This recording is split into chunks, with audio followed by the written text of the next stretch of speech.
Ici, dans cette zone densément peuplée de Kowloon à Hong Kong, vous pouvez voir derrière moi, les bâtiments sont relativement vieux par rapport aux normes modernes de Hong Kong, ce qui conduit à de grandes préoccupations des responsables de la santé. Il y a ce qu'ils appellent des transmissions verticales qui ont lieu entre les étages dans chaque bâtiment. Et les données provenant des eaux usées recueillies dans cette zone suggèrent des concentrations élevées du coronavirus et le risque qu'il soit passé entre les bâtiments, comme un grand nombre de cas positifs ici ces dernières semaines, suggère que tout ce district peut être une zone à haut risque pour le reste de la sécurité de Hong Kong dans la situation du coronavirus ici. Ce qui s'est passé ici, ce sont les tentes médicales que vous pouvez voir derrière moi, dotées de centaines de travailleurs médicaux qui essaient d'effectuer des tests sur les 10 000 résidents de ce district dès que possible, dans un effort pour obtenir tous ces tests traités d'ici lundi matin, afin que cette zone puisse être ouverte à nouveau et que tout le monde puisse retourner au travail.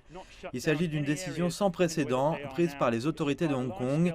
Elles n'ont jusqu'à présent, tout au long de cette pandémie, jamais fermé toute une zone de la façon dont elles le font maintenant. Cela nécessite une coordination à grande échelle de la police et de nombreux autres départements du gouvernement, la manipulation des colis alimentaires, des fournitures médicales, à l'ensemble de la résidence locale, dans un effort pour les faire rester à la maison pendant 48 heures,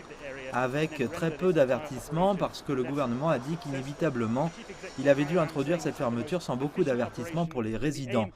Il y avait des préoccupations que sinon, de nombreux résidents choisiraient de quitter ce secteur